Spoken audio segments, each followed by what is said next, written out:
Puji Tuhan. Selamat malam, salam sejahtera. Bahagia kiranya memenuhi setiap kehidupan kita masing-masing.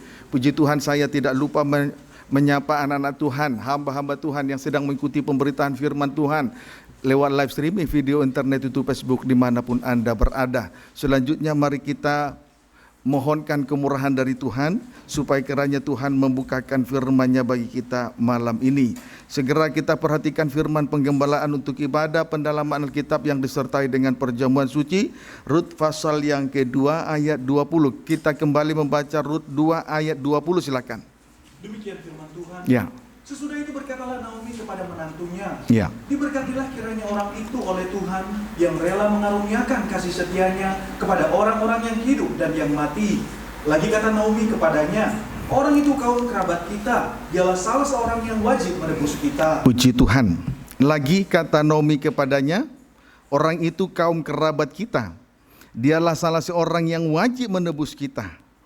Puji Tuhan. Lagi kata Naomi kepadanya, orang itu kaum kerabat kita, dialah salah seorang yang wajib menebus kita. Puji Tuhan. Singkatnya, Naomi menjelaskan kepada Rut menantunya itu bahwa Boas adalah kaum kerabat atau saudara yang terdekat mereka, dan salah seorang yang wajib menebus mereka.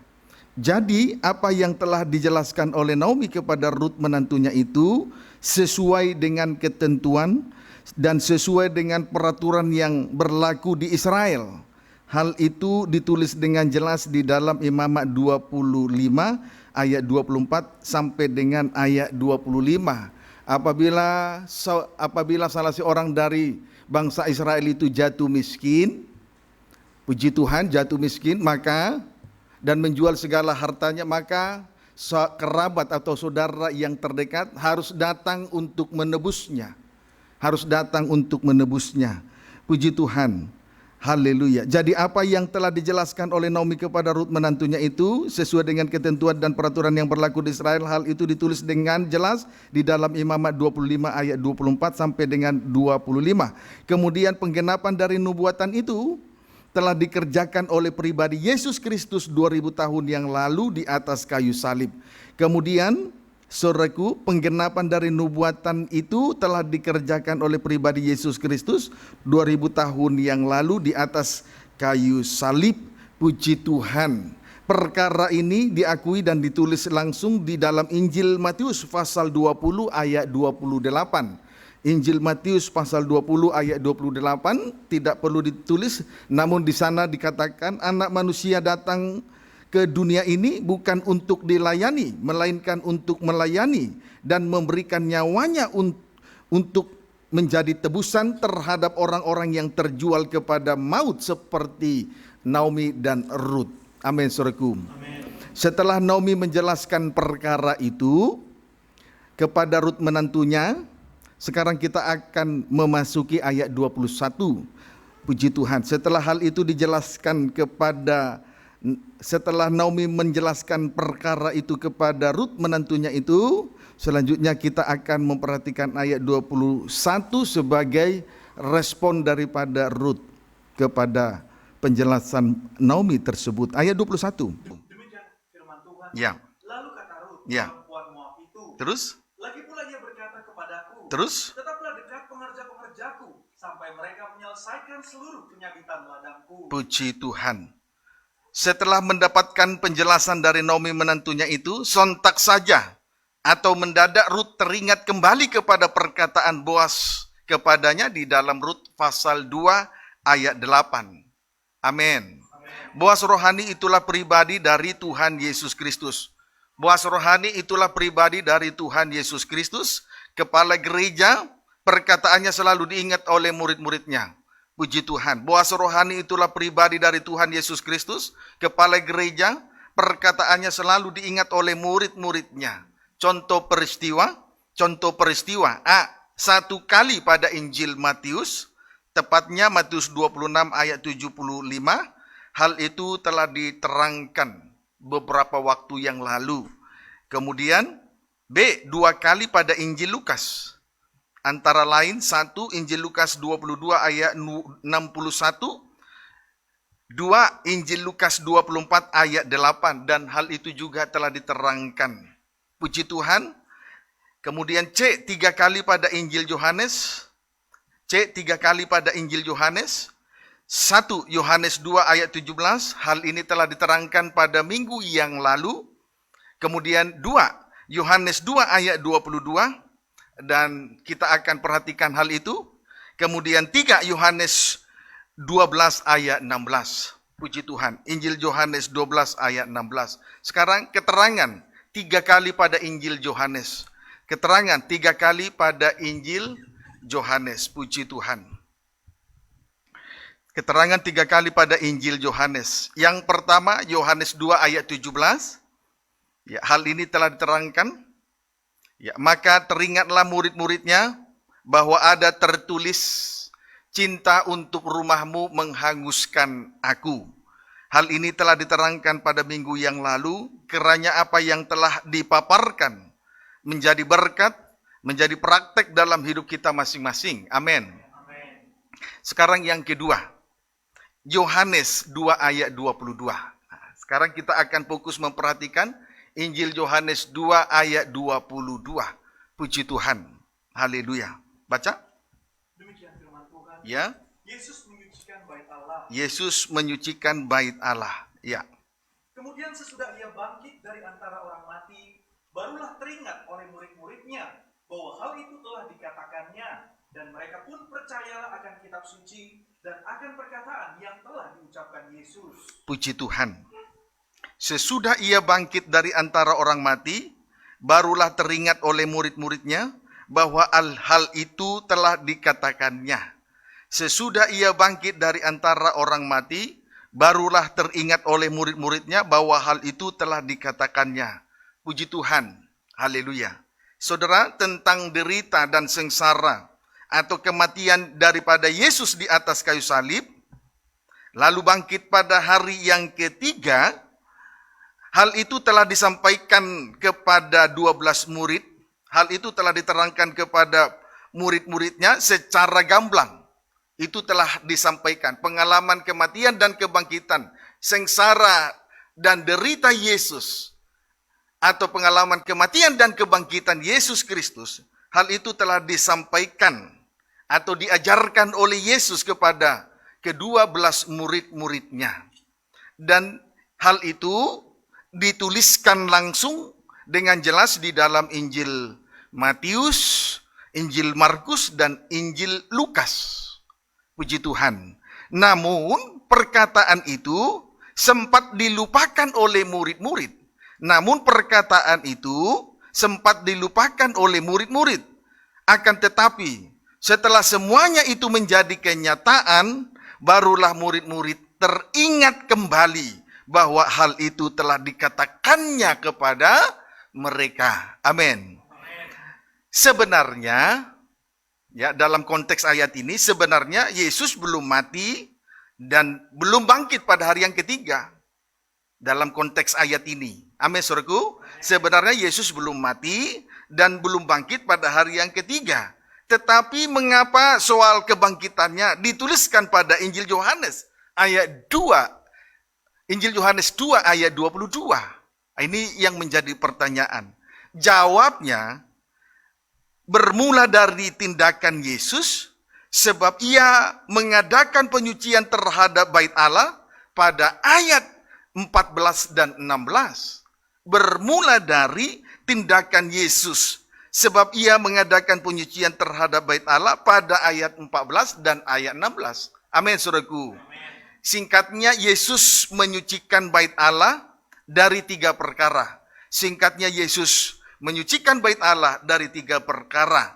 1, pedagang-pedagang lembu, kambing domba, dan merpati. 2, menyucikan meja-meja penukar uang. 3, menyucikan tempat duduk. Jadi Yesus menyucikan bait Allah dari 3 hal. 1, menyucikan pedagang-pedagang lembu, kambing domba, dan merpati.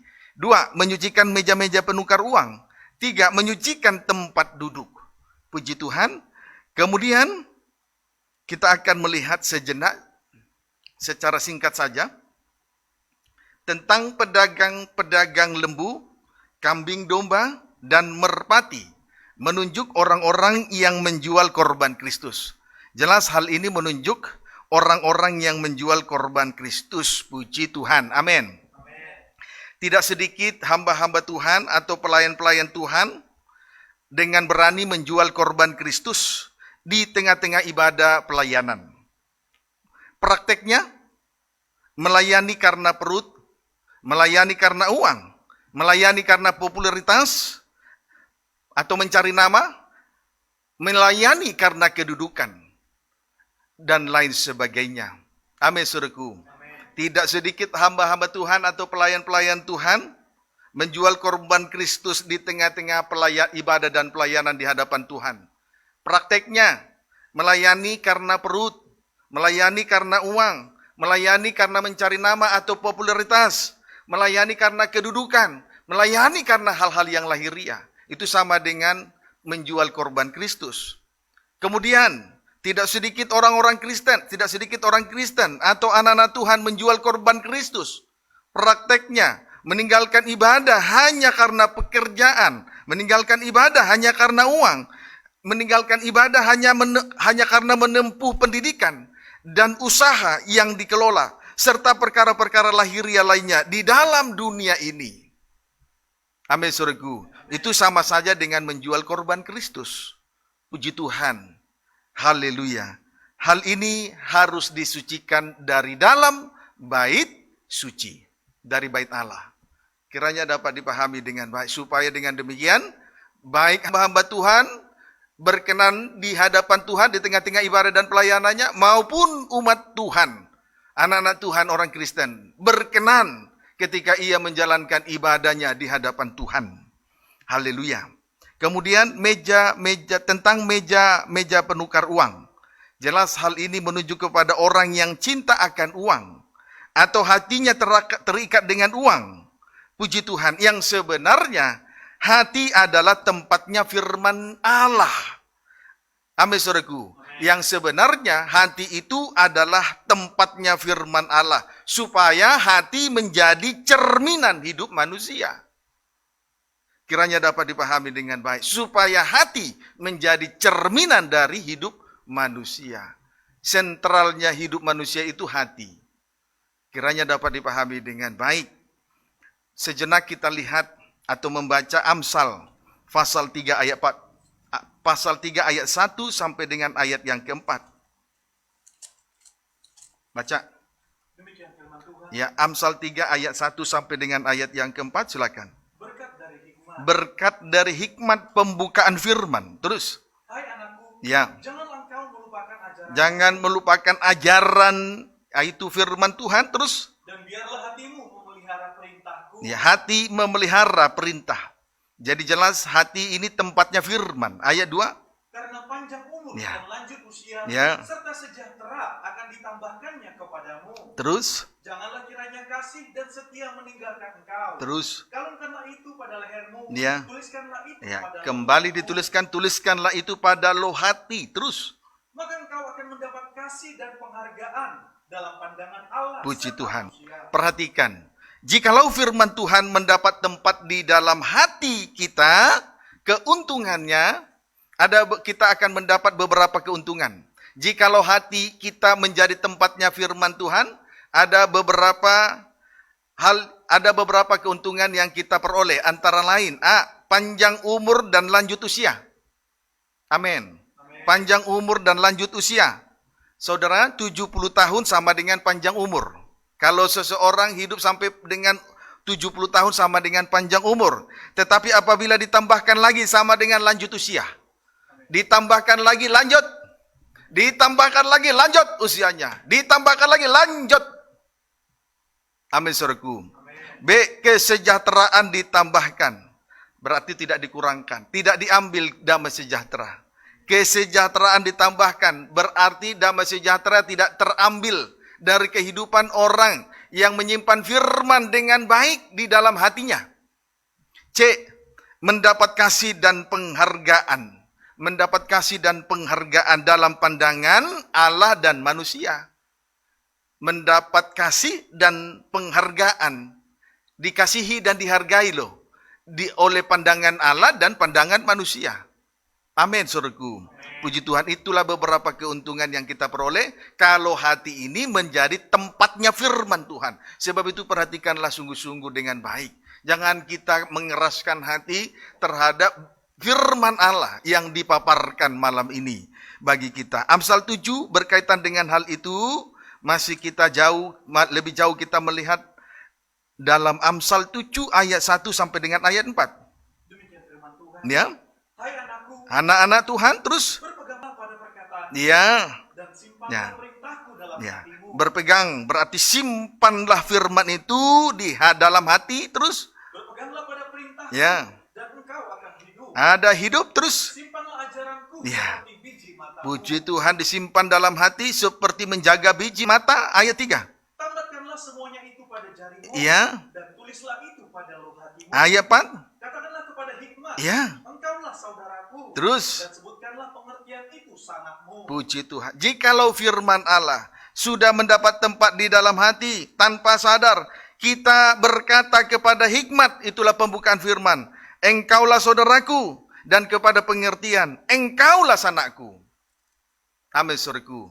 Puji Tuhan. Saudaraku, seorang saudara dalam Amsal 17 ayat 17, seorang saudara akan menaruh kasih setiap waktu dan menjadi seorang sahabat menaruh kasih setiap waktu dan menjadi seorang saudara dalam kesukaran. Jadi firman Allah itu kalau mendapat tempat di dalam hati, dia akan memberi jawaban, dia akan memberi jalan keluar dari setiap persoalan-persoalan yang menghimpit sekalipun. Kiranya dapat dipahami dengan baik. Oleh sebab itu, meja-meja penukar uang di dalam bait suci Allah itu harus disucikan. Supaya hati tetap menjadi tempatnya firman Allah. Difungsikan untuk menjadi tempatnya firman Allah. Kiranya dapat dipahami dengan baik. Amin, saudaraku. Haleluya. Kemudian, tempat duduk. Tentang tempat duduk. Hal ini menunjuk orang yang masih mempertahankan harga diri serta keakuannya di hadapan Tuhan. Tempat duduk. Jelas hal ini menunjuk orang yang masih mempertahankan harga dirinya serta keakuannya di hadapan Tuhan. Kerugiannya, menolak takhta Allah dan kebenaran yang ada di dalamnya. Kerugiannya, menolak tata Allah dan kebenaran yang ada di dalamnya. Singkatnya, tidak rendah hati di tengah-tengah ibadah dan pelayanan, sekalipun ia berada pada kedudukan sebagai seorang imam. Sekalipun kedudukannya sebagai seorang imam, namun ia tidak rendah hati. Kalau tempat duduk masih ada di dalam bait suci Allah. Amin, saudaraku. Puji Tuhan. Hal ini juga harus segera disucikan dari dalam bait Allah. Hal ini segera disucikan dari dalam bait Allah. Jangan sampai ada keakuan, jangan sampai masih mempertahankan harga diri. Supaya kita jangan menolak tata Allah dan kebenaran yang ada di dalamnya. Puji Tuhan, amin, saudaraku. Kiranya dapat dipahami dengan baik. Haleluya. Namun setelah Yesus mengadakan penyucian terhadap bait Allah, kita akan kembali membaca Injil Yohanes pasal 2 ayat 18. Kita kembali membaca Injil Yohanes pasal 2 ayat 18 tadi. Terus? Demikian firman Tuhan. Ya. Orang-orang Yahudi menantang Yesus. Ya. Katanya, Ya. tanda apakah dapat engkau tunjukkan Ya. kepada kami Ya. bahwa engkau berhak bertindak demikian? Puji Tuhan. Pada ayat ini, setelah melihat Yesus bertindak untuk mengadakan penyucian terhadap bait Allah, ayat selanjutnya, orang-orang Yahudi menentang Yesus dan berkata, tanda apakah dapat engkau tunjukkan kepada kami bahwa engkau berhak bertindak demikian? Puji Tuhan. Sebetulnya pertanyaan ini menunjukkan bahwa orang-orang Yahudi menolak penyucian yang diadakan oleh Yesus terhadap bait Allah. Pertanyaan ini menunjukkan bahwa orang-orang Yahudi menolak penyucian yang diadakan oleh Yesus terhadap bait Allah. Amin. Puji Tuhan. Sebenarnya tidak ada alasan bagi mereka untuk menolak penyucian yang diadakan oleh Yesus terhadap bait Allah itu. Tidak ada alasan. Kalau kita perhatikan pernyataan Yesus di dalam pada saat penyucian itu, ayat 16, kepada pedagang-pedagang merpati ia berkata, ambil semuanya ini dari sini. Jangan kamu membuat rumah Bapakku menjadi tempat berjualan.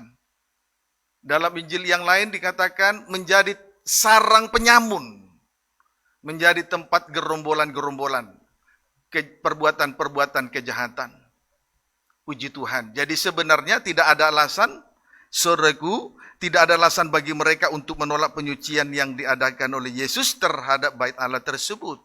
Amin, saudaraku. Karena tentunya, saudaraku, bait Allah tidak boleh dijadikan sebagai sarang penyamun. Tempat jual beli. Bait Allah tidak, kita datang beribadah bukan untuk mencari keuntungan. Jangan sampai kita mencintai Tuhan karena ingin diberkati secara jasmani saja. Amin, saudaraku. Jadi bait Allah tidak boleh diperalat seperti itu. Tidak boleh diperalat seperti itu. Tidak boleh dijadikan sarang penyamun. Tidak boleh berada di bait Allah lewat ibadah, pelayanan, atau mencintai Tuhan karena berkat jasmani. Tidak boleh. Tidak boleh. Itu roh jual beli. Itu sarang penyamun namanya. Tidak banyak hamba Tuhan melayani Tuhan hanya untuk mencari berkat. Mencintai Tuhan karena berkat jasmani. Akhirnya jangan heran sidang jemaat juga datang beribadah hanya karena berkat jasmani. Puji Tuhan. Kiranya dapat dipahami dengan baik. Amin, saudaraku. Puji Tuhan. Haleluya. Nah, perlu untuk diketahui, hidup orang Kristen, atau hidup gereja Tuhan, atau hidup dari anak-anak Tuhan, sebenarnya adalah bait Allah, ataupun rumah Tuhan. Sebetulnya bait Allah. Jadi hidup kita ini adalah bait Allah. Hidup kita ini adalah rumah Tuhan. Tidak boleh dijadikan sebagai tempat berjualan, tidak boleh dijadikan sebagai sarang penyamun. Itu harus diperhatikan dengan sungguh-sungguh sesuai dengan 1 Korintus pasal yang ke-6 ayat 19 sampai 20. Sesuai dengan 1 Korintus 6 ayat yang ke-19 sampai 20.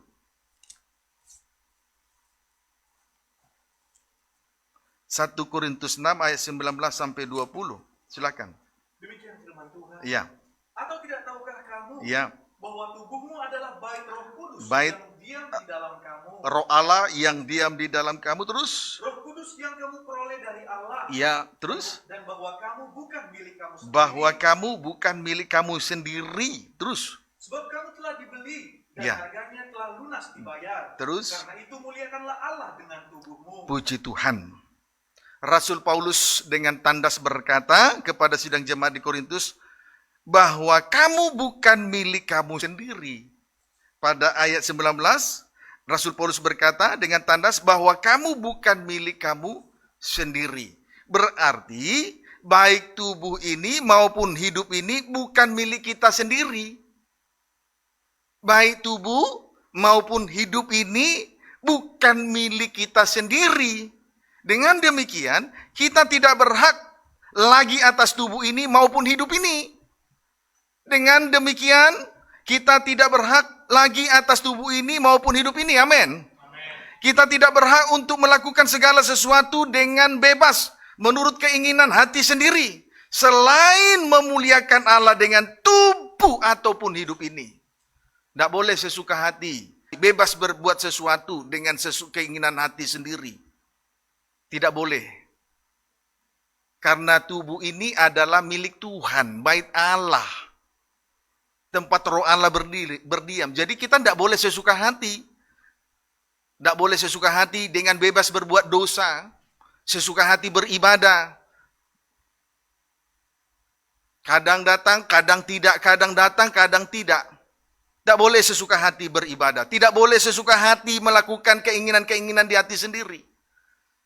Tidak boleh dengan bebas melakukan semua itu. Selain bahwa tubuh ini ada untuk memuliakan Tuhan. Tubuh ini ada hanya untuk Tuhan saja, tidak untuk yang lain.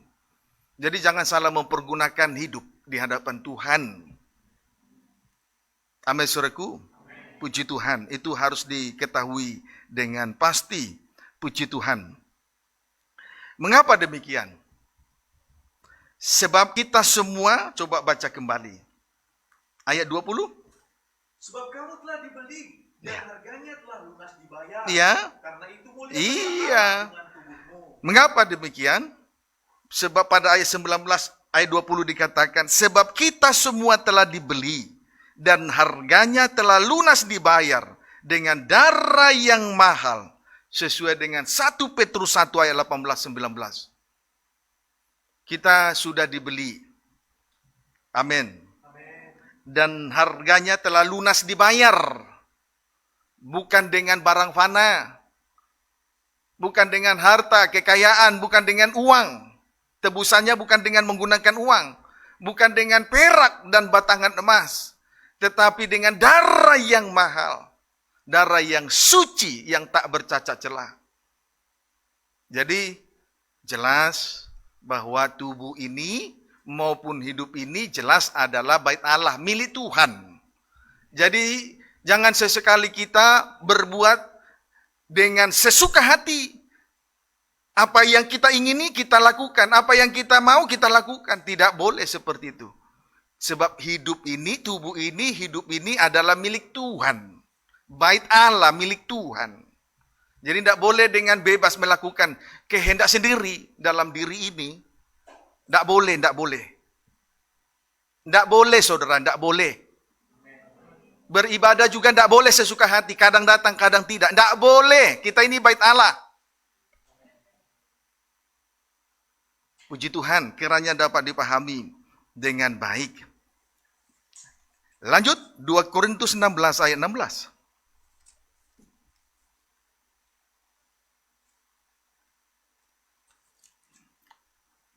Kalau seseorang hidup sesuka hati, semaunya sendiri, melakukan segala sesuatu menurut keinginan sendiri, berarti dia itu orang yang tidak mengerti kehendak Tuhan.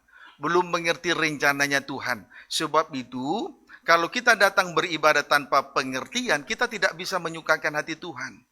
Makanya tidak sedikit orang Kristen, anak Tuhan, umat Tuhan, bahkan hamba Tuhan, tidak mampu menyenangkan hati Tuhan di tengah ibadah dan pelayanan.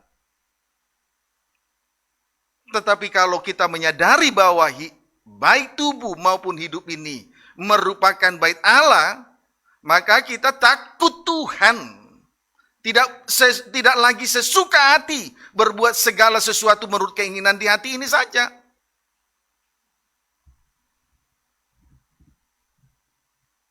Amin, saudaraku. Puji Tuhan. 2 Korintus 16. 2 Korintus 6 maksud saya. Ayat 16. Silakan. Demikian firman Tuhan. Ya. Apakah hubungan bait Allah dengan berhala? Ya. Karena kita adalah bait dari Allah yang hidup. Ya. Menurut firman Allah ini. Ya, kita adalah bait Allah, bait dari Allah yang hidup itu menurut firman ini. Firman Allah yang mana? Lanjutkan dulu. Aku akan diam bersama-sama dengan mereka. Inilah hal yang pertama, firman Allah hal pertama. Terus? Dan hidup di tengah-tengah. Hal yang kedua, terus? Dan aku akan menjadi Allah mereka. Hal yang ketiga, terus? Dan mereka akan menjadi umatku. Puji Tuhan. Kita adalah bait dari Allah yang hidup menurut pernyataan dari firman Allah yang berukit ini. Antara lain, hal yang pertama, aku akan diam bersama-sama dengan mereka. Ini menurut empat pernyataan berikut ini ya. Kita ini adalah bait Allah menurut pernyataan firman Allah, menurut pernyataan dari firman Allah 4 kali berikut ini. Yang pertama, aku akan diam bersama-sama dengan mereka. Yang kedua, dan hidup di tengah-tengah mereka. Yang ketiga, dan aku akan menjadi Allah mereka. Yang keempat, dan mereka akan menjadi umatku. Amin, saudaraku. Puji Tuhan. Haleluya. Jadi menurut keempat hal inilah, menurut firman Allah, menurut firman Allah ini yang dibagi dari 4 hal tadi, Inilah ukuran bahwa kita ini benar-benar adalah bait Allah. Tubuh ini, hidup ini benar-benar bait Allah. Menurut ukuran firman Allah yang dibagi 4 hal ini. Kiranya dapat dipahami dengan baik. Puji Tuhan. Amin, saudaraku. Yang pertama, aku akan dia bersama-sama dengan mereka. Yang kedua, dan hidup di tengah-tengah mereka. Yang ketiga, dan aku akan menjadi Allah mereka. Yang keempat, dan mereka akan menjadi umatku. Jadi keempat hal ini, jika dikaitkan dengan pengajaran tabernakel, 4 hal firman Allah yang dibagi dengan 4 hal ini, jika dikaitkan dengan pengajaran tabernakel, terkena pada tabut perjanjian. Terkena kepada tabut perjanjian. Terkena dengan tabut perjanjian. Puji Tuhan, begitu ya? Ya, tabut perjanjian. Dengan perincian sebagai berikut. Hal yang pertama sampai dengan hal yang ketiga menunjuk tutup pendamaian. Puji Tuhan, menunjuk tutup pendamaian. Haleluya. Amin, saudaraku. Ya. Hal pertama sampai dengan hal yang ketiga itu menunjuk tutup pendamaian. Sedangkan hal yang keempat menunjuk peti dari tabut perjanjian. Ini peti dari tabut perjanjian. Puji Tuhan. Puji Tuhan. Hal yang keempat menunjuk peti dari tabut perjanjian. Puji Tuhan. Saudara, tutup pendamaian yang di atas peti dari tabut perjanjian, ya, tutup pendamaian dengan 2 kerubium di atasnya menunjuk Allah Trinitas. Tutup pendamaian dengan 2 kerubium di atasnya itu menunjuk Allah Trinitas, yakni Tuhan Yesus Kristus. Ini tutup pendamaian dengan 2 kerubium di atasnya, 1, 2. 1, 2. Tutup pendamaian dengan 2 kerub di atasnya menunjuk Allah Trinitas, yakni Tuhan Yesus Kristus. Amin. Sedangkan tutupan grafirat atau tutupan pendamaian sama dengan pribadi Yesus Anak Allah. 2 kerub pertama sama dengan Allah Bapa. 3 kerub kedua. Kerub pertama, angka Romawi pertama sama dengan Allah Bapa. 3 kerub angka Romawi kedua sama dengan Allah Roh El Kudus. Puji Tuhan. Haleluya. Kemudian peti dari tabut perjanjian menunjuk gereja Tuhan yang sempurna. Ya. Yakni sedang mempelai Tuhan. Sebab peti yang terbuat dari peti dari tabut perjanjian ini terbuat dari kayu penaga. Namun itu berbicara tentang soal kedagingan. Namun, peti yang terbuat dari kayu penaga itu telah disalut dengan emas, baik dari dalam maupun dari luar. Sehingga tabiat daging itu tidak terlihat lagi. Selain tabiat dari ilahi, itulah emas. Amin, saudaraku. Puji Tuhan. Jadi jelas itu menunjuk gereja Tuhan yang sempurna, yakni sedang mempelai Tuhan. Dengan demikian, jelas itu menunjukkan bahwa kita ini adalah bait Allah yang kudus. Dengan demikian, bahwa 4 pernyataan itu menunjukkan bahwa kita adalah bait Allah yang kudus. Gereja Tuhan yang sempurna, yakni mempelai Tuhan. Amin, saudaraku. Haleluya, kiranya dapat dipahami dengan baik. Jadi ukuran dari bait Allah adalah 4 hal itu tadi, yang dibagi menjadi 2 bagian.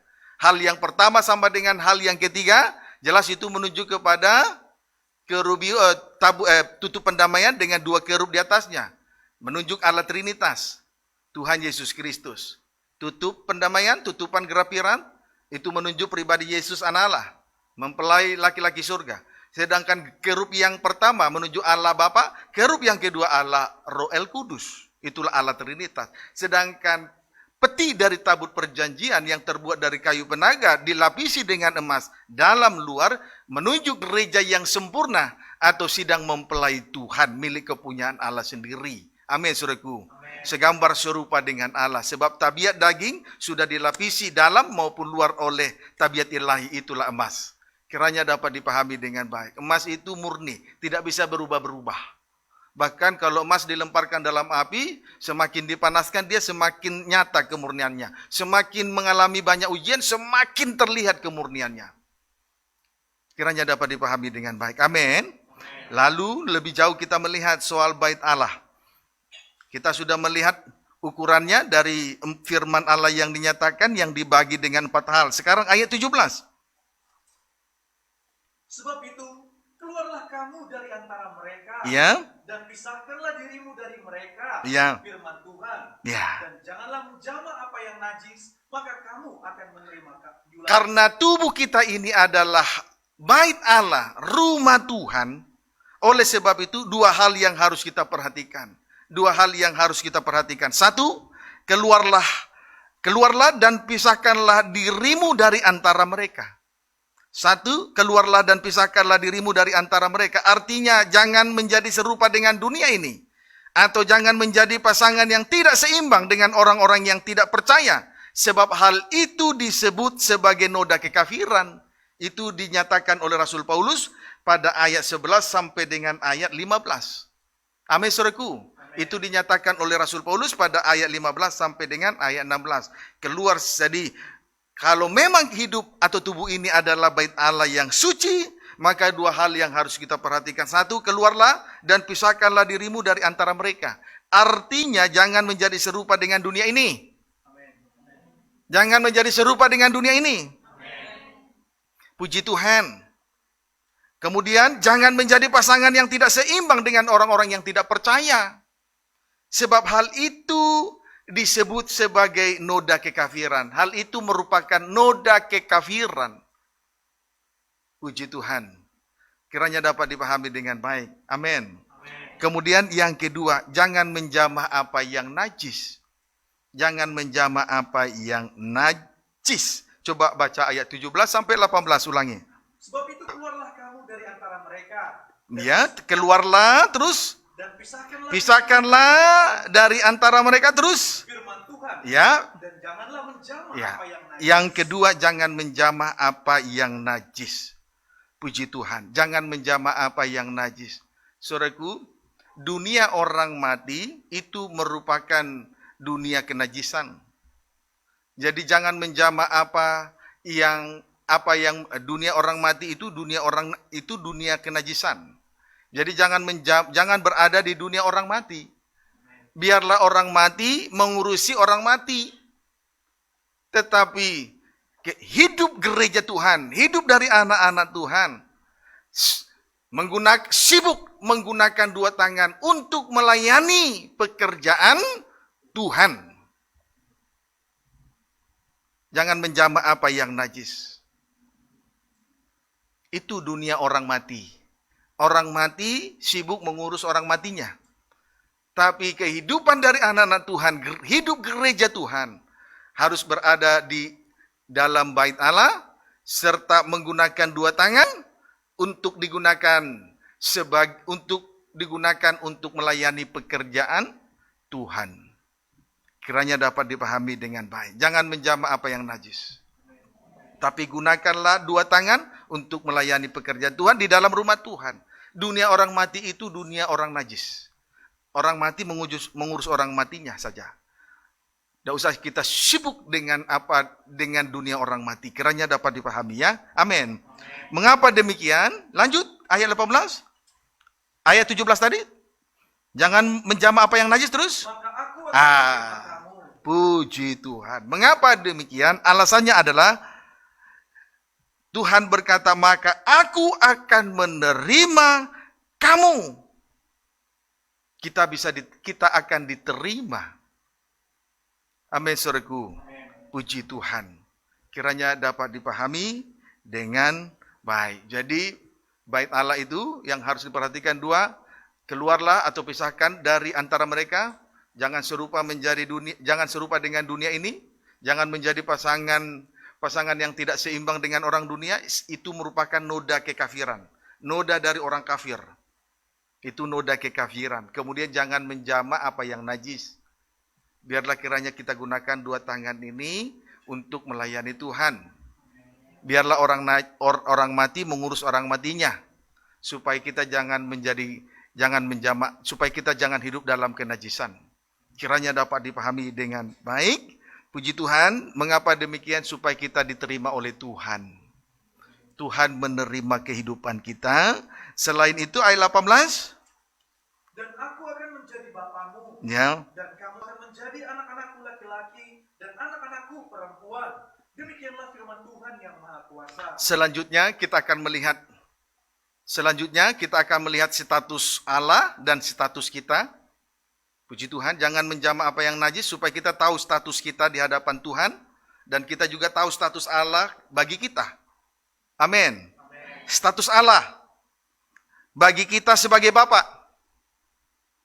Status kita di hadapan Allah dijadikan sebagai anak-anak Allah. Amin. Puji Tuhan.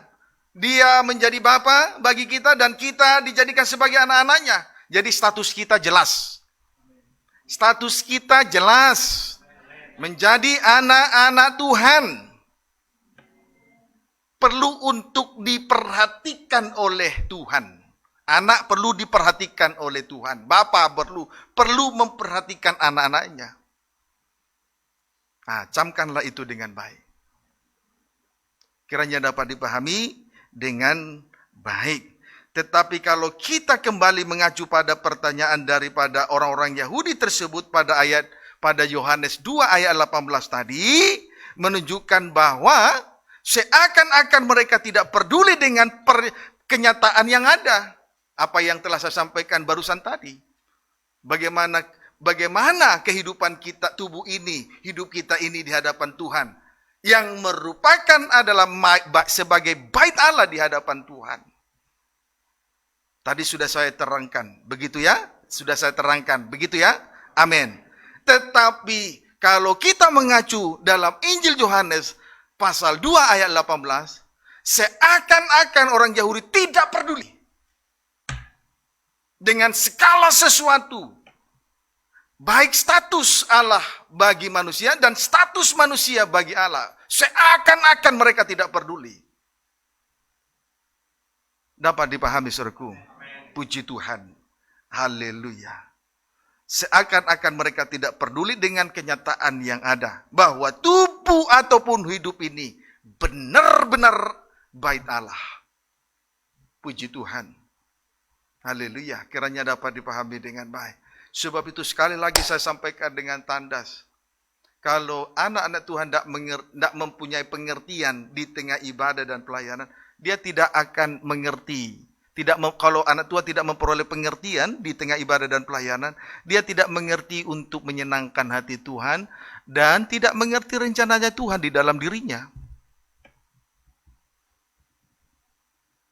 Sebab itu terus jangan pernah berhenti berdoa supaya Tuhan terus membukakan firman-Nya sehingga oleh hikmat itu kita memperoleh pengertian untuk datang di tengah ibadah dan pelayanan. Sehingga dengan pengertian itu kita dapat menyukakan hati Tuhan, kita dapat mengerti rencana Tuhan, masa depan kita jelas indah di dalam Tuhan. Amin.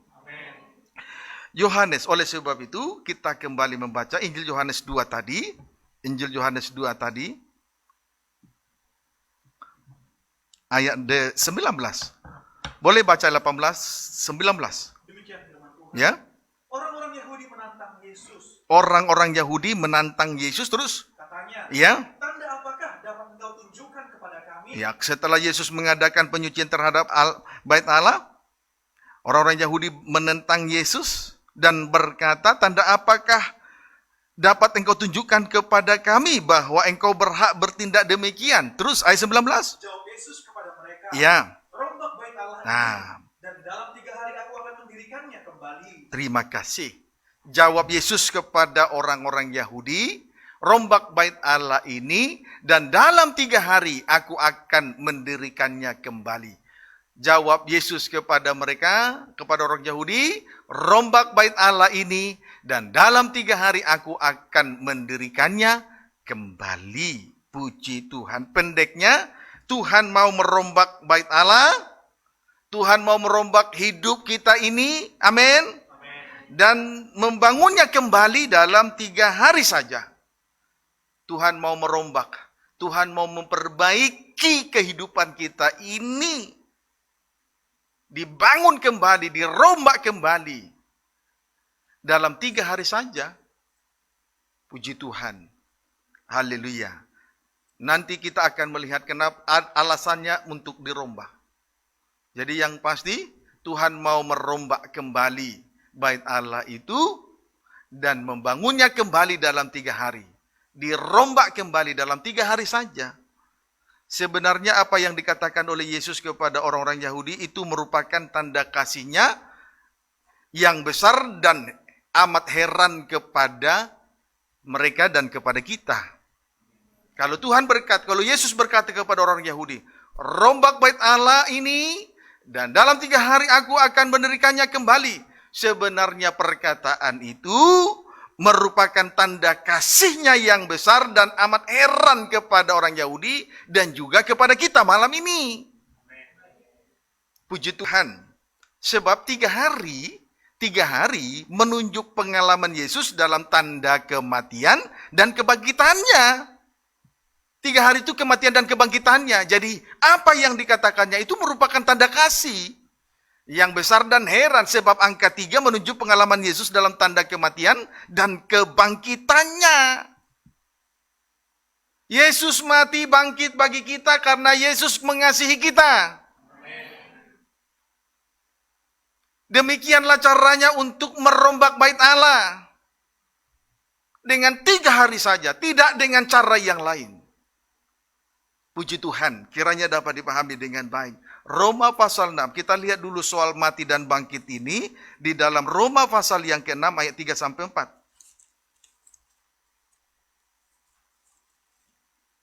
Roma pasal 6 ayat 3 sampai dengan ayat yang ke-4. Silakan baca. Demikian firman Tuhan. Ya. Mati dan bangkit dengan Kristus. Ya. Atau tidak tahukah kamu Ya. bahwa kita semua yang telah dibaptis dalam Kristus Ya. telah dibaptis dalam kematiannya? Ya, baptisan Kristus. Terus? Dengan demikian kita telah dikuburkan bersama-sama dengan Dia oleh baptisan dalam kematian. Ya, hidup yang lama dikubur terus. Supaya sama seperti Kristus telah dibangkitkan dari antara orang mati oleh kemuliaan Bapa. Terus? Demikian juga kita akan hidup dalam hidup yang baru. Baptisan Kristus adalah baptisan di dalam kematian dan kebangkitannya. Baptisan Kristus adalah baptisan di dalam kematian dan kebangkitannya. Puji Tuhan. Strip pertama, kuasa kematian Yesus Kristus. Kuasa kematian Yesus ialah mengubur hidup yang lama. Berarti mati terhadap dosa. Dosa itu perbuatan yang lama. Amin. Ya, kuasa dari kematian Yesus mengubur hidup yang lama. Kalau mati pasti dikubur. Kalau tidak dikubur nanti orang lain bau. Kalau dosa tidak dikubur dalam kematian, nanti bau, orang lain tersandung. Jadi harus dikubur. Hidup lama harus dikubur. Amin. Kemudian kuasa kebangkitan Yesus. Hidup dalam hidup yang baru. Lahir baru. Amin. Puji Tuhan. Haleluya. Itulah baptisan Kristus. Mati dan bangkit. Kuasa kematiannya mengubur hidup lama. Dosa lama dikubur. Supaya orang lain jangan bau dan tersandung. Kemudian kuasa kebangkitannya. Hidup baru. Kita hidup baru. Yang lama berlalu. Puji Tuhan. Jadi kematian dan kebangkitannya itu merupakan tanda kasih. Kalau itu dinyatakan, rombak bait Allah 3 hari akan didirikan kembali, itu tanda kasih. Amin. Ayat 5 sampai dengan ayat 6. Sebab jika kita telah menjadi satu dengan apa yang sama dengan kematiannya, Ya. kita juga akan menjadi satu dengan apa yang sama dengan kebangkitannya. Itu satu paket. Pengalaman kematian dan pengalaman kebangkitan itu merupakan satu paket yang tidak terpisahkan. Terus? Karena kita tahu bahwa manusia lama kita telah turut disalibkan, Ya. supaya tubuh dosa kita hilang kuasanya, Terus? agar jangan kita menghambakan diri lagi kepada Ya. dosa. Jikalau kita satu di dalam kematiannya, maka tentu kita juga satu dengan kebangkitannya. Itu merupakan satu paket, satu kesatuan yang tidak terpisahkan. Jadi kalau kita sudah mati terhadap dosa atau manusia lama telah disalibkan, maka tentu kita tidak lagi menjadi hamba dosa. Amin, saudaraku. Puji Tuhan, kalau kita sudah mati terhadap dosa, atau manusia lama disalibkan, maka kita tidak lagi menjadi hamba dosa. Tidak lagi menjadi hamba dosa. Ayat 10 langsung saja. Sebab kematiannya adalah kematian terhadap dosa, satu kali dan untuk selama-lamanya. Terus? Dan kehidupannya adalah kehidupan bagi Allah. Kebangkitannya adalah bagi Allah. Jadi selanjutnya, saudaraku, kematiannya adalah kematian terhadap dosa. Dan itu dilakukannya satu kali untuk selama-lamanya. Satu kali saja untuk selama-lamanya. Amin. Yesus tidak perlu mati di atas kayu salib berkali-kali. Cukup satu kali untuk selama-lamanya. Dia sudah cukup, itu korban itu cukup menyempurnakan kehidupan kita. Kemudian kebangkitannya adalah kehidupan bagi Allah. Kebangkitannya atau kehidupannya adalah kehidupan bagi Allah. Jadi kalau kita bangkit atau hidup bagi Allah. Dan hidup itu adalah terang. Terang itu adalah hidup. Hidup itu adalah terang. Dan terang itu bercahaya. Itu arti hidup. Kalau hidup tapi masih banyak menyembunyikan dosa, itu gelap, bukan hidup. Hidup itu adalah terang. Terang itu bercahaya dan cahaya itu menerangi kegelapan. Itu hidup. Itulah arti hidup di hadapan Tuhan. Hidup atau bangkit. Bangkit bagi Allah, hidup bagi Allah, hidup bagi kebenaran. Kiranya dapat dipahami dengan baik. Puji Tuhan. Dengan demikian, bait Allah itu sudah dirombak. Sudah diperbaharui lewat pengalaman kematian dan kebangkitan Yesus Kristus. Amin. Puji Tuhan. Haleluya. Kiranya dapat dipahami dengan baik. Lalu kita kembali membaca Injil Yohanes pasal yang kedua, ayat yang ke-20. Ya, silakan. Demikian firman Tuhan. Ya. Lalu kata orang Yahudi kepadanya, Terus? 46 tahun orang mendirikan bait Allah ini, dan engkau dapat membangunnya dalam 3 hari. Ya. Saudaraku, mendengarkan pernyataan Yesus pada ayat 19, puji Tuhan, rombak bait Allah ini dan dalam 3 hari aku akan mendirikannya kembali. Mendengar hal itu, orang-orang Yahudi berkata kepadanya kembali. Pada ayat 20, 46 tahun orang mendirikan bait Allah ini, dan engkau dapat membangunnya dalam 3 hari. Puji Tuhan. Ayat 21. Tetapi yang dimaksudkannya dengan bait Allah, Yang dimaksudkannya dengan bait Allah ialah tubuhnya sendiri. Jadi istilah merombak bait Allah dalam 3 hari dan akan didirikannya kembali, itu istilah rohani, bukan istilah secara lahiriah. Karena pada ayat 21 di situ dengan jelas dikatakan, tetapi yang dimaksudkannya dengan bait Allah ialah tubuhnya sendiri. Bahwa Yesus akan mati atau terbunuh di atas kayu salib, bangkit pada hari ketiga. Puji Tuhan. Jadi singkatnya, orang-orang Yahudi ini tidak mengerti rencana Tuhan. Tidak mengerti arti rohani dari pernyataan Yesus pada ayat yang ke-19. Sebab mereka mengartikan perkataan Yesus ini secara lahiriah saja. Apa buktinya mereka menjalankan ibadah secara lahiriah? Mereka berkata, lalu kata orang Yahudi kepada Yesus, 46 tahun orang mendirikan bait Allah ini, dan engkau dapat membangunnya dalam 3 hari.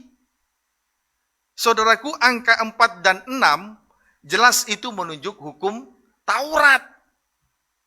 4 dan 6 itu menunjuk hukum Taurat. Amin, saudaraku. Menunjuk hukum Taurat. Jumlah hukum Taurat yang ditulis pada 2 loh batu. 4 hukum pada loh batu pertama, 6 hukum pada loh batu yang kedua. Jadi jelas 4 dan 6 jelas menunjuk hukum Taurat. Artinya orang-orang Yahudi ini masih hidup di bawah hukum Taurat. Puji Tuhan. Jadi orang yang hidup di bawah hukum Taurat, saudaraku, pengalaman kematian dan kebangkitan sangat asing bagi mereka yang masih hidup di bawah hukum Taurat. Orang yang masih menjalankan ibadah Taurat, menjalankan ibadah lahiriah, menjalankan ibadah hanya secara seremonial atau secara liturgis, bagi orang-orang seperti ini, pengalaman kematian dan kebangkitan Yesus itu asing bagi mereka. Aneh, bahkan terkejut bagi mereka, bisa terkejut. Aneh. Tidak bisa diterima oleh akal dan pikiran mereka. Puji Tuhan. Kiranya dapat dipahami. Dan benar saja kalau kita ingat Nikodemus, dia pemimpin orang Yahudi. Tidak mengerti soal pengalaman kematian dan kebangkitan. Kelahiran kembali. Jadi pengalaman kematian dan kebangkitan itu aneh. Asing bagi orang-orang yang masih menjalankan ibadah Taurat. Bagi orang-orang yang masih menjalankan ibadah lahiriah. Ibadah liturgis, ibadah yang dijalankan secara seremonial saja. Coba saja orang yang biasa menjalankan ibadah main-main, hanya datang duduk dengar firman, tubuhnya di tengah ibadah, di dalam bait Allah, tetapi batinnya tidak diserahkan kepada Tuhan. Soal pengalaman kematian dan kebangkitan Yesus itu asing bagi dia. Kalau dia diminta untuk masuk dalam pengalaman itu, dia akan menolak. Dia akan menyangkali itu. Dan itu sangat asing bagi dia. Kiranya dapat dipahami dengan baik. Demikianlah orang-orang Yahudi di hadapan Tuhan. Amin, saudaraku. Mari kita lihat mereka yang masih menjalankan ibadah Taurat. Itu bisa kita temukan dengan rinci di dalam Ibrani pasal 10. Ibrani pasal 10 ayat yang keempat. Baca. Demikian firman Tuhan. Ya. Persembahan yang sempurna. Ya. Sebab tidak mungkin darah lembu jantan Iya. atau darah domba jantan menghapuskan dosa. Terus? Karena itu ketika ia masuk ke dunia, ia berkata, Ya. korban dan persembahan tidak engkau kehendaki, Ya. tetapi engkau telah menyediakan tubuh bagiku. Ya. Puji Tuhan. Ya. Kiranya dapat dipahami ya. Lihat, perhatikan di sini. Hukum Taurat hanya terdapat bayangan saja dari keselamatan yang akan datang, bukan hakikat dari keselamatan itu. Puji Tuhan. Lihat ayat yang pertama, di situ dikatakan hukum Taurat hanya terdapat bayangan saja dari keselamatan yang akan datang, bukan hakikat dari keselamatan itu. Amin, saudaraku. Jadi hukum Taurat hanya terdapat bayangan saja, bayangan dari keselamatan yang akan datang, bukan hakikat dari keselamatan itu. Puji Tuhan. Haleluya. Pendeknya ibadah pelayanan yang dijalankan menurut hukum Taurat adalah ibadah yang dijalankan secara lahiriah saja. Misalnya, lihat ayat 5 sampai dengan ayat 8. Baca terus kembali. Karena itu ketika ia masuk ke dunia, ia berkata, korban dan persembahan tidak engkau kehendaki, Ya. tetapi engkau telah menyediakan tubuh bagiku. Terus, Kepada korban bakaran dan korban penghapus dosa, engkau tidak berkenan. terus, Lalu aku berkata, Ya. sungguh aku datang. Ya. Dalam gulungan kitab ada tertulis tentang aku untuk melakukan kehendak-Mu ya Allahku. terus, Di atas dia berkata, korban dan persembahan, korban bakaran dan korban penghapus dosa tidak engkau kehendaki, dan engkau tidak berkenan kepadanya meskipun dipersembahkan menurut hukum Taurat. puji Tuhan. Lihat ibadah yang dijalankan menurut hukum Taurat. Mereka itu membawa korban persembahan. Mereka membawa binatang dan mempersembahkannya sebagai korban di hadapan Tuhan. Artinya sudah sangat jelas bahwa ibadah itu dijalankan secara lahiriah. Ibadah itu dijalankan secara Taurat. Amin, saudaraku. Membawa korban dan persembahan dari binatang. Puji Tuhan, itu sudah jelas. Ibadah Taurat, ibadah lahiriah. Ibadah Taurat, ibadah lahiriah. Misalnya, mulut memuliakan Tuhan di tengah ibadah dan pelayanan, tetapi sesungguhnya hatinya, manusia batinianya tidak dipersembahkan kepada Tuhan. Itu ibadah Taurat. Masih banyak di antara kita menjalankan ibadah Taurat. Tubuhnya ada di tengah ibadah. Mulutnya memuliakan Tuhan. Tetapi hatinya, manusia batinnya tidak dipersembahkan kepada Tuhan. Itu ibadah Taurat. Itu ibadah lahiriah. Maka, ibadah yang dijalankan menurut hukum Taurat itu hanya bayangan saja. Bukan hakikat dari keselamatan itu. Kiranya dapat dipahami dengan baik. Ibadah Taurat itu tidak menjanjikan keselamatan. Dapat dipahami, saudaraku. Puji Tuhan. Ayat 9-10. Dan kemudian katanya, sungguh aku datang untuk melakukan kehendak-Mu. Ya. Yang pertama ia hapuskan supaya menegakkan yang kedua. Ya. Dan karena kehendaknya inilah, kita telah dikuduskan satu kali untuk selama-lamanya oleh persembahan tubuh Yesus Kristus. Tetapi ibadah yang berkenan kepada Tuhan, menyangkal diri, memikul salib. Jadi jangan diganti dengan mempersembahkan korban dari binatang. Mau binatang, mau harganya seberapa mahal, tidak bisa digunakan sebagai korban persembahan kepada Tuhan. Tetapi ibadah yang berkenan kepada Tuhan adalah menyangkal diri, memikul salibnya, melakukan kehendak Allah Bapa. Itu yang benar. Itu yang Tuhan mau. Itu sebabnya Tuhan dengan tegas berkata kepada orang-orang Yahudi dalam Injil Yohanes 2 ayat 19, rombak bait Allah ini. Dalam 3 hari aku akan mendirikannya kembali. Sebab itu, cara ibadah yang lama, cara ibadah yang pertama, ibadah Taurat, harus dirubah. Jangan kita datang beribadah dan melayani dengan bersifat lahiriah saja. Ibadah lahiriah semacam ini harus berubah, harus dirubah. Harus dirombak. Jangan mempertahankan ibadah Taurat. Harus berubah, harus dirombak. Amin, saudaraku. Sebab tidak ada artinya. Apa artinya kita menjalankan ibadah Taurat? Saudara ada di tengah ibadah, tubuh saudara ada di tengah ibadah, tapi hati saudara tidak ada kepada Tuhan. Apa artinya? Kan menghabiskan waktu saja. Sia-sia semua. Baik waktu, tenaga, pikiran, semua sia-sia. Apa artinya kalau harus sia-sia? Lebih baik tidur saja di rumah. Sebab itu ibadah semacam ini harus dirombak. Jangan kita mengorbankan binatang lalu dipersembahkan kepada Tuhan. Yang dikorbankan adalah hati, pikiran, dan perasaan ini. Tubuh, jiwa, roh ini yang dikorbankan. Berarti menyangkal diri, memikul salib, melakukan kehendak Allah Bapa. Itu yang dipersembahkan kepada Tuhan. Sebab pada ayat 8, jelas di situ dikatakan, coba baca kembali. Di atas dia berkata, korban dan persembahan, korban bakaran dan korban penghapus dosa, tidak engkau kehendaki. Iya, korban bakaran, korban penghapus dosa, dari binatang yang dipersembahkan, tidak berkenan kepada Tuhan. Seindah apapun binatang itu, dan sekalipun nilai jualnya mahal. Puji Tuhan, yang Tuhan kehendaki adalah sangkal diri, pikul salib. Lakukan kehendak Allah Bapa. Titik.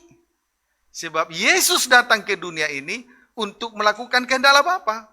Sebab ada tertulis di dalam gulungan kitab yang terbuka. Itulah pembukaan firman yang disampaikan di tengah-tengah ibadah pelayanan yang Tuhan percayakan ini.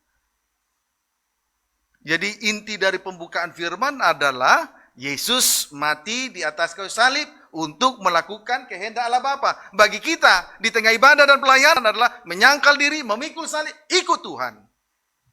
Sampai kapan? Setiap hari. Sampai kapan? Sampai Tuhan datang.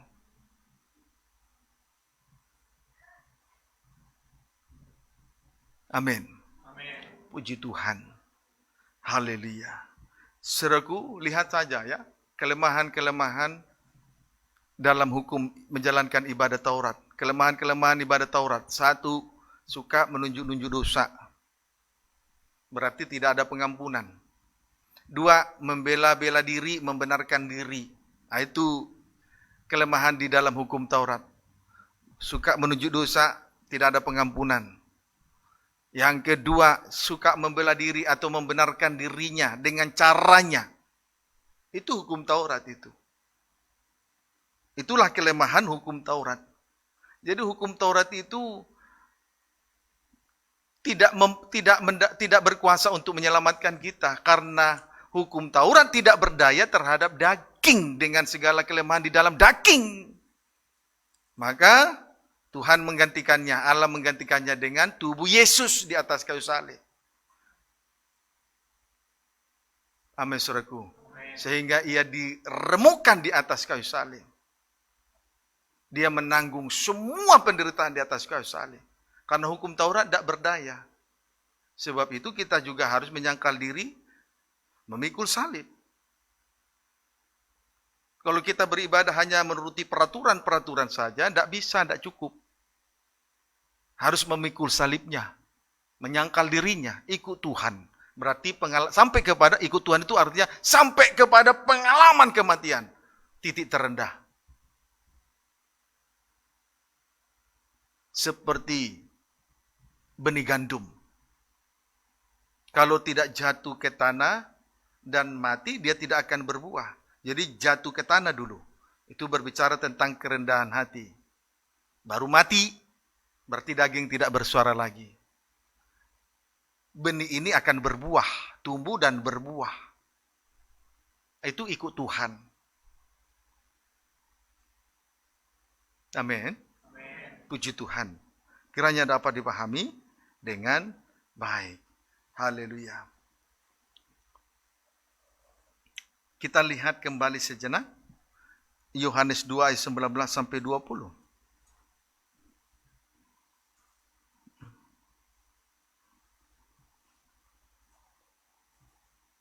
Injil Yohanes 2 ayat 19 sampai 20. Demikian firman Tuhan. Jawab Yesus kepada mereka, Ya. rombak bait Allah ini, dan dalam 3 hari aku akan mendirikannya kembali. Puji Tuhan terus. Lalu kata orang Yahudi kepadanya, 46 tahun orang mendirikan bait Allah ini, dan kau dapat membangunnya dalam 3 hari? Singkatnya, derita dan sengsara atau pengalaman kematian dan kebangkitan Yesus Kristus melenyapkan sistem ibadah Taurat. Melenyapkan sistem ibadah Taurat. Sebab itu jangan asing bagi kita. Pengalaman kematian dan kebangkitan Yesus sudah seharusnya tidak asing bagi kita. Untuk melenyapkan sistem ibadah Taurat. Puji Tuhan. Roma 3 ayat 1 sampai 8. Lihatlah. Puji Tuhan, dalam Roma ini saya cukup diberkati. Dan kiranya kita juga diberkati. Roma 3 ayat 1 sampai 8. Baca semuanya. Demikian firman Tuhan. Iya. Kelebihan orang Yahudi dan kesetiaan Allah. Kesetiaan Allah. Terus.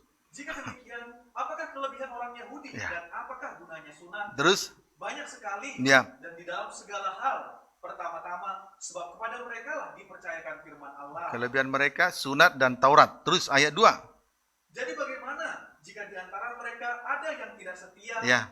Dapatkah ketidaksetiaan itu membatalkan kesetiaan Allah? Ya, ada yang tidak setia. Apakah ketidaksetiaan ini membatalkan kesetiaan Tuhan? Puji Tuhan, banyak di antara kita yang belum setia di hadapan Tuhan. Di dalam hal memikul salib, menyangkal dirinya banyak. Tapi apakah ketidaksetiaan semacam ini membatalkan kesetiaan Tuhan? Itu ayat 3. Ayat 4, baca. Sekali-kali tidak. Ya. Sebaliknya, Allah adalah benar. Terus. Dan semua manusia pembohong. Semua manusia pembohong. Terus. Seperti ada tertulis. Supaya engkau ternyata benar dalam segala firman-Mu. Iya. Dan menang jika engkau dihakimi. Terus. Tetapi jika ketidakbenaran kita menunjukkan kebenaran Allah, apakah yang akan kita katakan? Apa yang kita katakan? Terus. Tidak adilkah Allah? Aku berkata sebagai manusia, jika ia menampakkan murkanya. Terus? Sekali-kali tidak. Terus? Andai kata demikian, Iya. bagaimanakah Allah dapat menghakimi dunia? Terus? Tetapi jika kebenaran Allah oleh dustaku semakin melimpah bagi kemuliaannya, Terus? mengapa aku masih dihakimi lagi sebagai orang berdosa? Terus? Bukankah tidak benar fitnahan orang yang mengatakan bahwa kita berkata, marilah kita berbuat jahat, Iya. supaya yang baik timbul daripadanya. Terus? Orang semacam itu sudah selayaknya mendapat hukuman. Puji Tuhan. Perhatikan dari apa yang sudah kita baca dari atas sampai ke bawah tadi.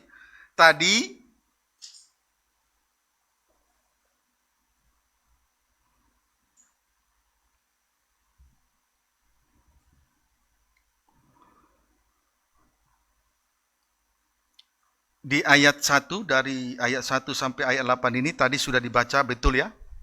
Puji Tuhan. Jadi singkatnya begini saja. Memperdengarkan kepada kita korban Kristus, kemudian menjalankan, kita ini datang menjalankan ibadah Taurat. Pendeknya, saudaraku, mencari keuntungan diri sendiri terlebih dahulu. Mencari keuntungan diri sendiri terlebih dahulu. Tetapi sekalipun demikian, Tuhan menunjukkan dirinya sebagai domba Paskah. Kita datang menjalankan ibadah Taurat untuk mencari keuntungan di tengah ibadah dan pelayanan, tetapi Tuhan menunjukkan dirinya sebagai domba Paskah. Amin, saudaraku. Lihat di situ tadi ayat yang ke-8, coba. Bukankah tidak benar fitnahan orang yang mengatakan bahwa kita berkata, marilah kita berbuat yang jahat, supaya yang baik timbul daripadanya.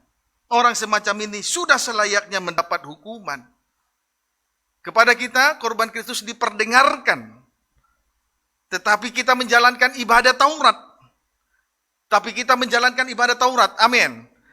Pendeknya mencari keuntungan diri sendiri terlebih dahulu.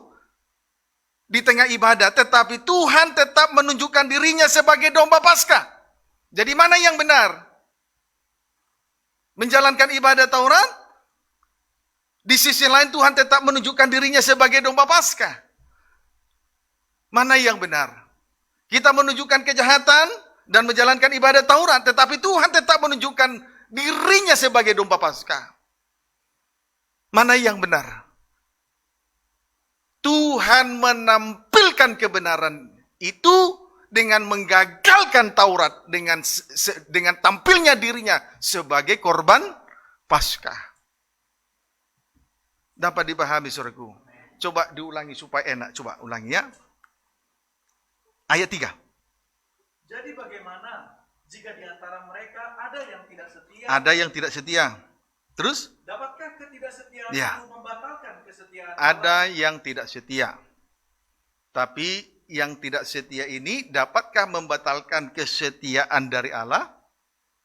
Kita datang beribadah, korban Kristus diperdengarkan, tapi kita tetap menjalankan ibadah Taurat. Namun Tuhan tetap menunjukkan korban Kristus, menampilkan dirinya sebagai korban Paskah. Mana yang benar? Apakah ketidaksetiaan kita dapat menggagalkan kebenaran Allah? Tidak. Korban Paskah yang benar. Amin, saudaraku. Hebatnya Tuhan di situ. Untuk membenarkan kita. Awalnya kita hanya menjalankan ibadah untuk mencari keuntungan. Tidak mungkin orang menjalankan ibadah Taurat memuliakan Tuhan. Sebaliknya orang yang menjalankan ibadah Taurat hanya untuk mencari keuntungan. Menampilkan dirinya. Ada kepentingan diri di situ. Tetapi sekalipun demikian, Tuhan tetap menampilkan dirinya sebagai korban Kristus. Menampilkan dirinya sebagai korban Paskah. Supaya hukum Taurat digagalkan. Ketidaksetiaan itu digagalkan oleh korban Kristus. Yang benar mana? Ketidaksetiaan atau korban Kristus? Yang benar tetap korban Kristus. Itulah hebatnya Tuhan. Itulah hebatnya Tuhan. Amin, saudaraku. Puji Tuhan. Jadi, jelas. Ketika Yesus berkata kepada orang Yahudi, rombak bait Allah ini. Dalam 3 hari aku akan mendirikannya kembali. Itu tanda kasih. Tapi seringkali kita merasa teguran firman Tuhan, di mana dosa ditunjuk-tunjuk, dosa yang disembunyikan itu ditunjuk-tunjuk. Kita katakan tuntutan firman terlalu keras di tempat ini, terlalu besar di tempat ini. Lain kesempatan kita berkata, salib di sini terlalu keras. Sebetulnya pernyataan Tuhan kepada orang Yahudi tadi itu adalah pernyataan tanda kasih. Kalau tidak demikian, kita tidak bisa mungkin berubah. Karena kalau kita datang beribadah dengan menjalankan ibadah Taurat hanya untuk mencari keuntungan sendiri. Pamer supaya dilihat orang lain. Nggak lebih, nggak kurang.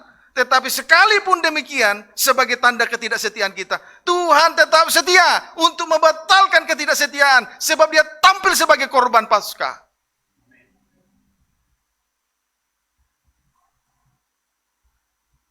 Tuhan, rombak bait Allah ini. Dalam 3 hari aku akan kembali mendirikannya. Aku akan mendirikannya kembali. Perhatikanlah kalimat ini. Tuhan sedang melenyapkan ibadah sistem Taurat kita.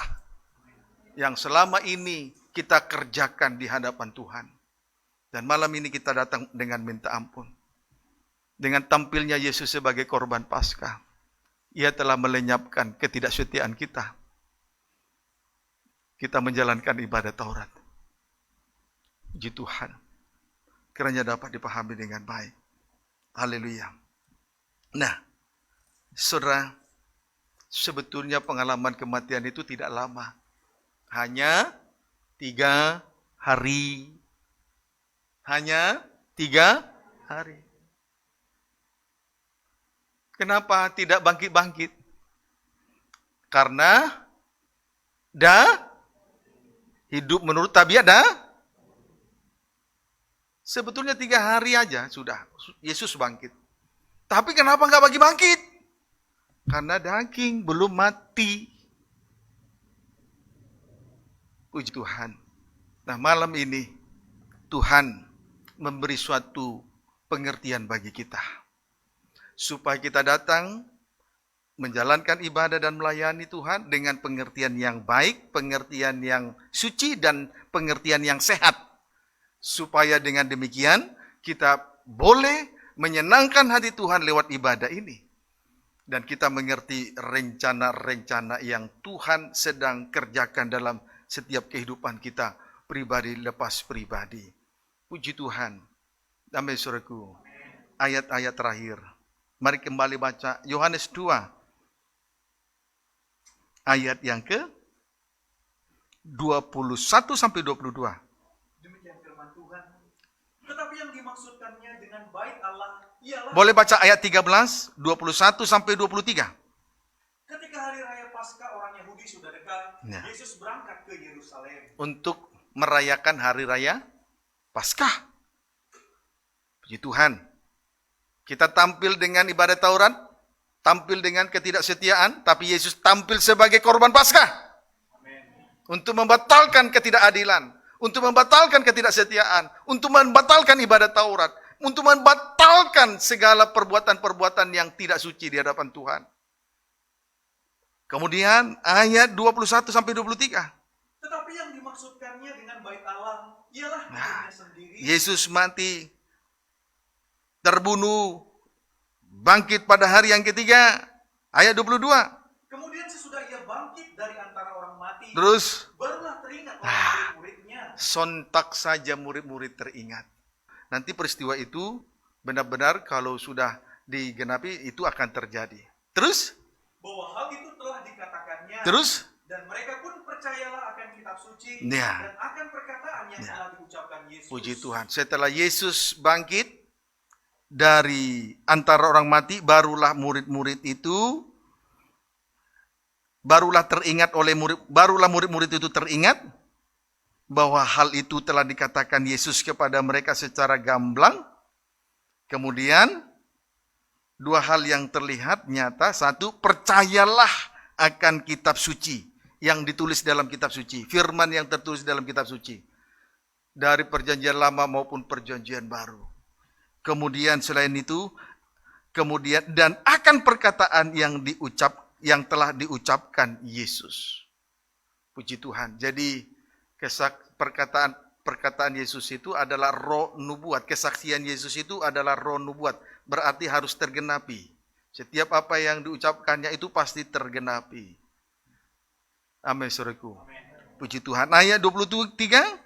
Dan sementara ia di Yerusalem selama hari raya Paskah, Ya, Yesus tampil sebagai korban Paskah. Terus banyak orang percaya dalam ya, namanya. banyak orang percaya dalam namanya, dibenarkan, hukum Taurat dibatalkan oleh korban Paskah. Terus Karena mereka telah melihat Ya. tanda-tanda yang diadakannya. puji Tuhan. Karena mereka telah melihat tanda-tanda yang diadakannya. Saudaraku, tanda Yesus dalam pengalaman kematian dan kebangkitan itu sangat berarti bagi kita. Untuk membatalkan ketidaksetiaan kita. Untuk membatalkan ibadat Taurat. Untuk membatalkan segala sesuatu yang tidak baik, yang tidak benar, yang tidak suci. Puji Tuhan. Tuhan Yesus memberkati kita semua.